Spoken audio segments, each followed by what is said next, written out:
patient that has trouble swallowing, certainly you want to be giving them a medication that they have to take with as least frequency as possible. So, for example, ondansetron for best efficacy really needs to be given every 8 hours. For the individual who has trouble swallowing or decreased saliva, such as the individual with head and neck cancer, that may be more challenging. Decreased saliva, as we talked about earlier, decreased saliva makes the oral disintegrating tablet more difficult to dissolve in the mouth.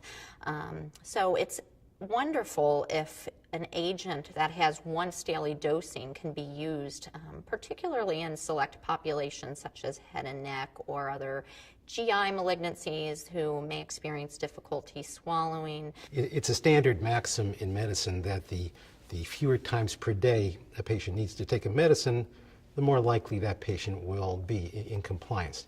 Now, you might think that, gee, a cancer patient taking medicine for nausea, oh, he's surely going to take it.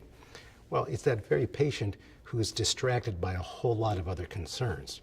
And so if one can manage the symptom with a one-a-day dose rather than multiple daily doses, one is far more likely to get compliance and therefore far more likely to have therapeutic success.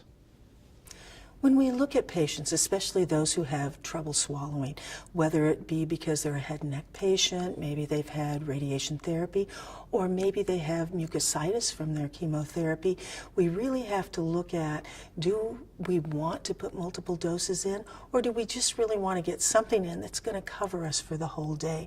And I think that patients really appreciate it.